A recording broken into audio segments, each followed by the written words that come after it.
I have found it very interesting this summer as I have talked to people and asked people to share their thoughts about if Jesus was coming for supper, how that has looked and how it's looked very, very different. And you just heard it today with two people and two very different responses.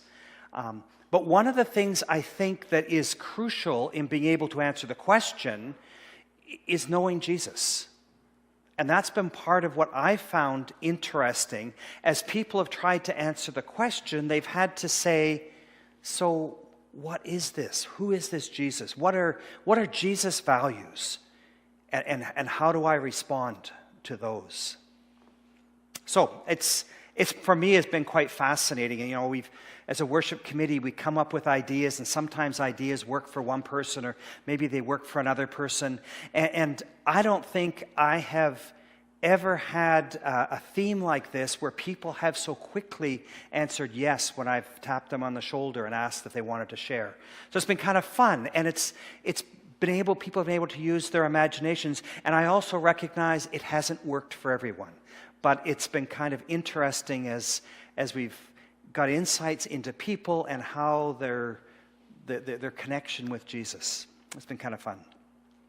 Well, because I've spoken, I was supposed to speak, I think, 4 times throughout the summer. Last week didn't quite happen. We'll talk more about that in the announcements. But because of that, I know that I couldn't share every single time with what I would do if Jesus was coming over for lunch. But I was focusing more on the latter questions. What would be the question that I'd really like to ask Jesus? And that's not actually as straightforward as it sounds. I mean, I can probably come up with one question, but 4 questions, I had to sort of sit back and think about a little bit. Well, as I was doing some of that thinking, I don't know, this would have been 3-4 weeks ago, I encountered 2 things that struck me. And I'm going to share these both with you because I think it's quite significant. The first one was a song by a group called Duran Duran. And some of you may know something about this group. Some of you might have heard the name, and some of you may not ever want to hear it again. Fair enough. The second was an editorial that Stephen Hawking wrote in the Guardian newspaper in the UK. And you may be wondering how Stephen Hawking and Duran Duran come together, but in my mind anyways, they did. So the first one, it's a song by Duran Duran called Paper Gods. And when I first heard that title, I went, that's a really interesting title. Now, you got to be aware, this is not a Christian. In fact, neither of these people are, to my knowledge, are Christians. Stephen Hawking certainly isn't. I don't think anyone in Duran Duran would claim to be Christian either. So I said, it's an interesting title for a song. And so I took a look at the lyrics and I listened to it a few times, and it really struck me because what the group is trying to do, or the author of the song is trying to do, is to say, there's a problem in the world. We have lifted up a lot of things to the level of being gods that simply aren't. They're paper thin, they're worthless, they're flimsy. So it was interesting, as I said, reading this. What struck me, though, is that the values being expressed in this song are values that in lots of other ways I've encountered in discussions in Christian circles. So it's a conversation here about values, and it struck me I think it was quite interesting. We're going to listen to part of this song today. Not the whole thing. It's about 7 minutes long if you listen to the whole version. But we're going to listen to part of it, and Ivan's going to make sure that it's not too loud, hopefully.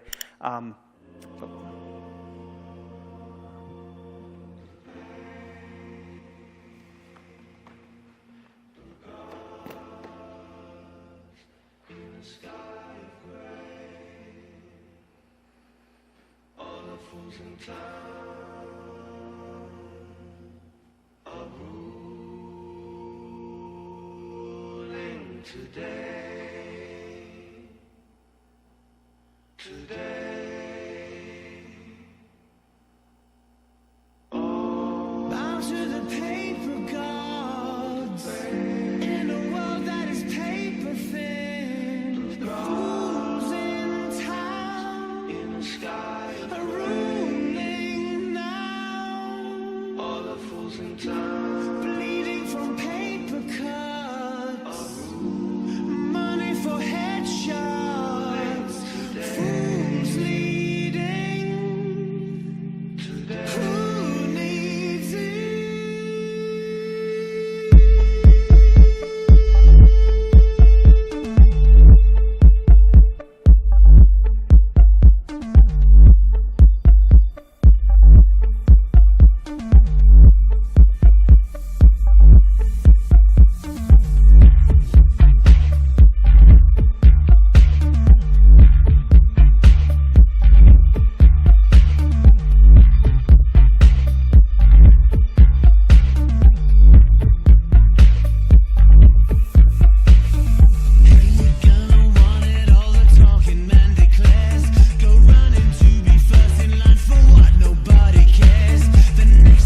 That was the first of the two things that I encountered. A song about the gods of this world and how paper thin, how useless in some respects they are, and yet to what extent we have made them into gods. It reminded me of some reading that I had done some while ago. A Mennonite, Mark Vincent, wrote a number of articles where he talked about how we gave godlike power to money. And I don't think that's much different from what's being talked about here in the song.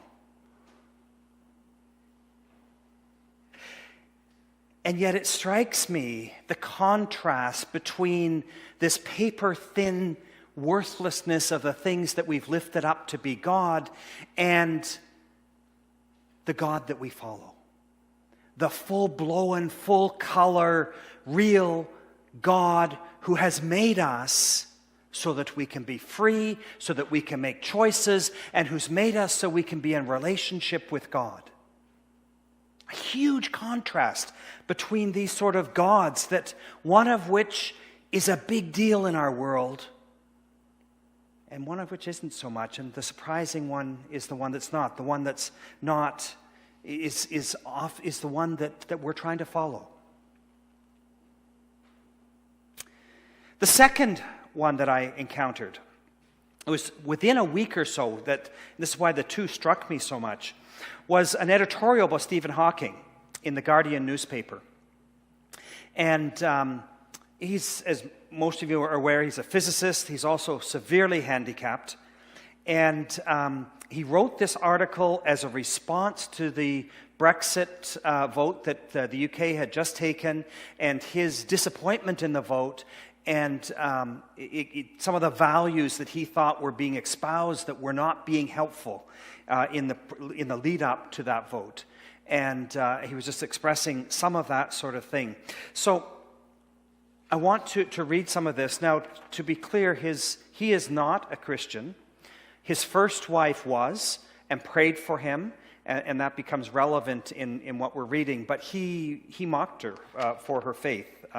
He believes in what you can see, or at least the physical universe. However, I think he says some good things in this article, so I'm going to read a few portions of it. He starts off by saying, does money matter? Does wealth make us rich anymore? He says, these things may seem like odd questions for a physicist to try to answer, but Britain's referendum decision is a reminder that everything is connected, and that if we wish to understand the fundamental nature of the universe, we'd be very foolish to ignore the role that wealth does and doesn't play in our society. And then, I'm skipping down a couple paragraphs, he tells a story. On one occasion, while in Switzerland early on in my career, I developed pneumonia, and at my college in Cambridge, they arranged to have me flown back to the UK for treatment. Without their money, I might not have survived to do all the thinking I've managed to since then. Cash can set individuals free, just as poverty can certainly trap them and limit their potential to their own detriment and that of the human race. So I would be the last person to decry the significance of money. However, although wealth has played an important practical role in my life, I have, of course, had a different relationship with it than most people. Paying for my care as a severely disabled man and my work is crucial. The acquisition of possessions is not. I don't know what I would do with a racehorse, or indeed a Ferrari, even if I could afford one. So I have come to see money as a facilitator, as a means to an end, whether it's for ideas or health or security, but never an end in itself. Interestingly, this attitude, for a long time seen as the predictable eccentricity of a Cambridge academic, is now more widely shared. People are starting to question the value of pure wealth. Is knowledge or experience more important than money? Can possessions stand in the way of fulfillment? Can we truly own anything? Or are we just transient custodians? Before I continue, Rob, could you turn the lights on, please? It's getting darker and darker outside and harder to see inside.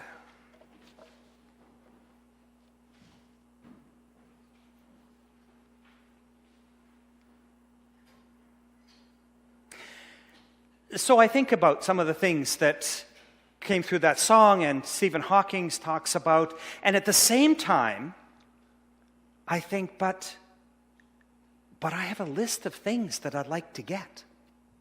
And some of them aren't huge. A while ago, I was working on some desktops for Adriana for school, and I needed more clamps. Anyone who's had a workshop ever knows you need more clamps, always. But clamps are expensive. Or we drive a car that's 22 years old. Maybe a newer car would be nice.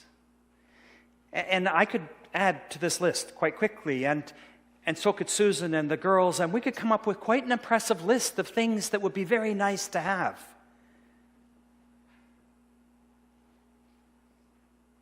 So how do we put that together with sort of statements that we've just been looking at? How do we choose?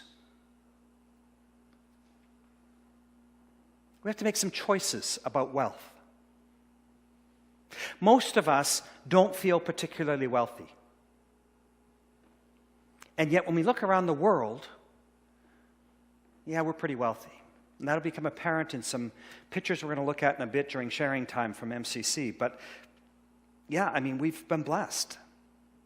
A couple weeks ago, I was at Cambridge Mobilization Team meeting. I've mentioned these before. And there was a person from the region who was there, and her function was looking after grant money for people who need help with childcare.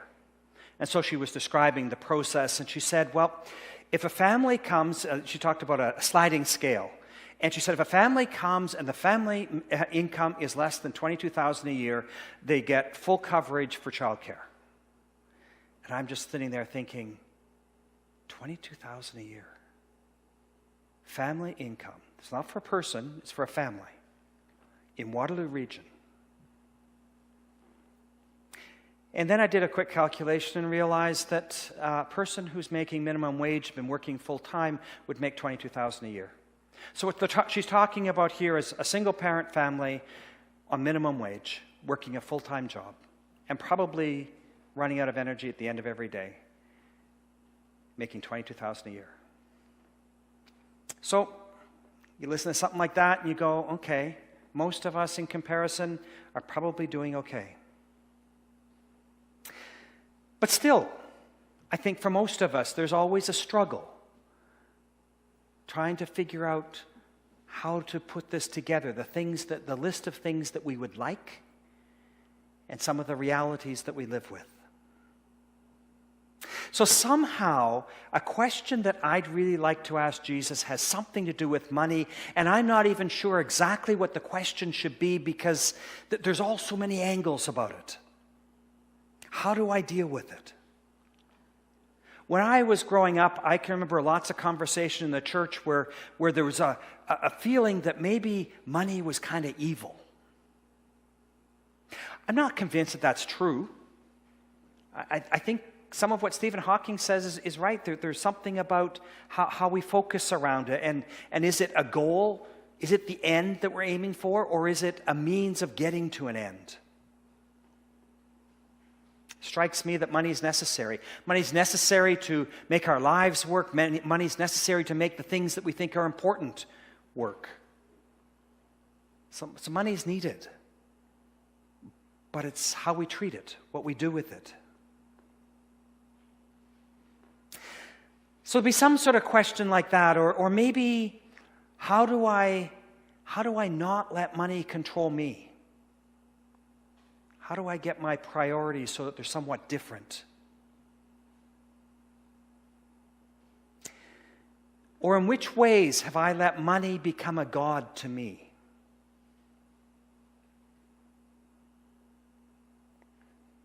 how can I keep perspective? I mean, they're all sort of got to do with money somehow, but I'm not quite sure how to make that all into one question. And then as I was thinking about this, I'm thinking Jesus would probably maybe roll his eyes, maybe just let out a deep sigh and say perhaps something like this. It's written somewhere. Well, actually, I wrote it, or said it. Something about two masters and it not working out. Something about when there's two masters, one of them's going to win out.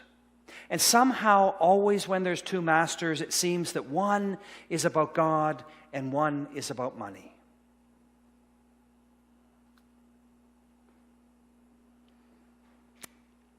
And it seems that oftentimes the one that wins isn't God.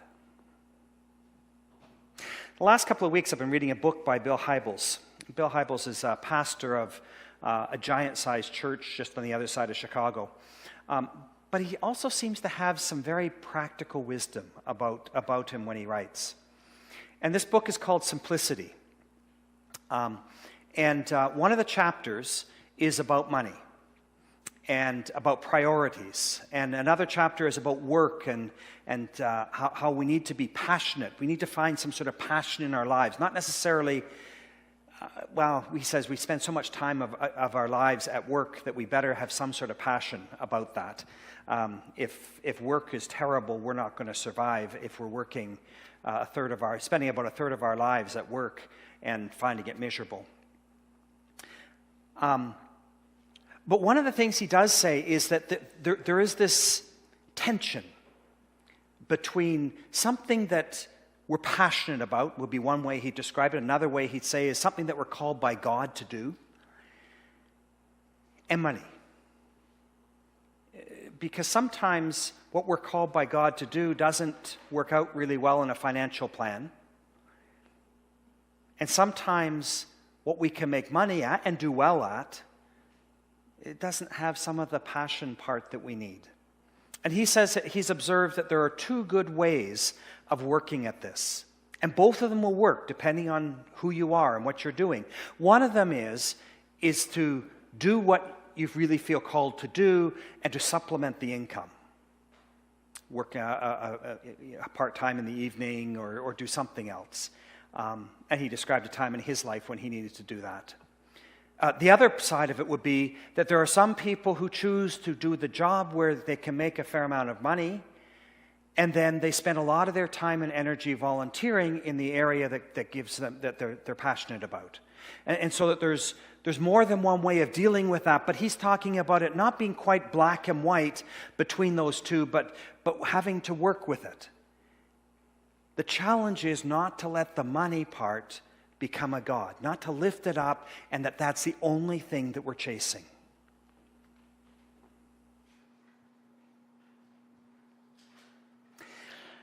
Well, back to Jesus.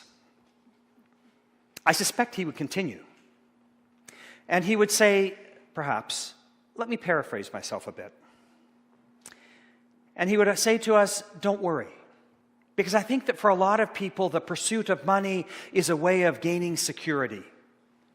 Some people, it's way beyond security, and they're just gaining it because it's the only thing that they now know how to do. But for a lot of people, it's a way of gaining security because they can remember a time when things didn't work out well. They can remember a time when they didn't have enough money, and so now they're trying to make sure that they have an abundance of money as a form of security. And Jesus says, don't worry. Don't worry about your life. Don't worry about your clothes. Don't worry about your food. Don't worry. Because ultimately, worrying's not going to change anything anyways. And yet it's amazing how many people spend an awful lot of time and energy worrying. Jesus says, rather,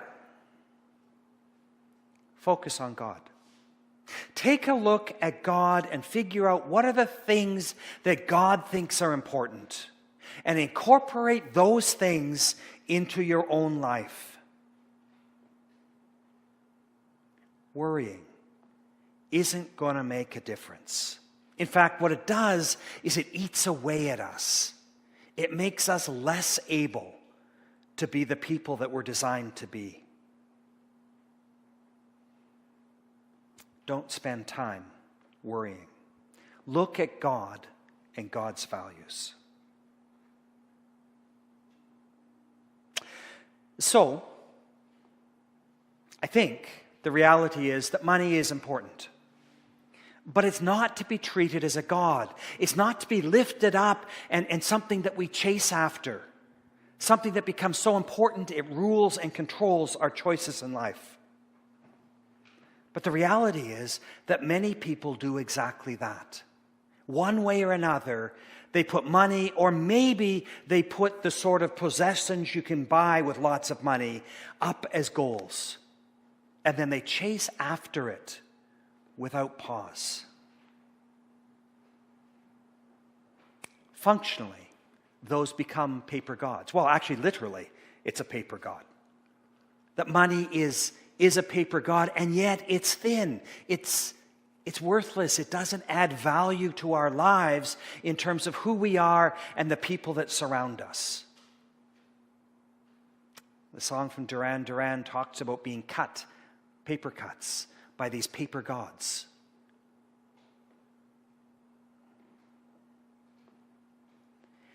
And particularly for those of us who know the vibrant, real, full-color God of the universe who has created us and made us to be creative people, when we know that sort of God, the paper gods of the world just shouldn't hold any interest for us at all. So, go as Jesus said, and sort out your masters. Paper money or the real, active, living God. And just as Jesus said, don't worry. Do something a whole bunch more productive than worrying. Look to God. Look to the values that God holds.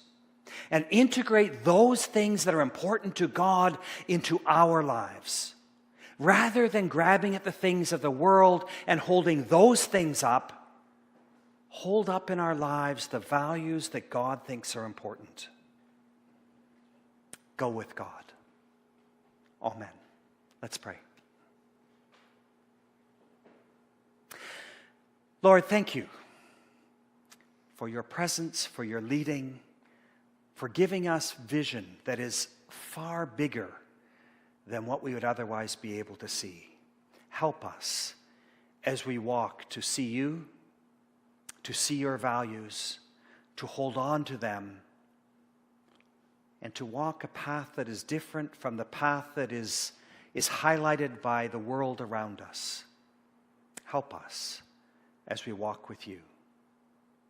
In Jesus' name, amen.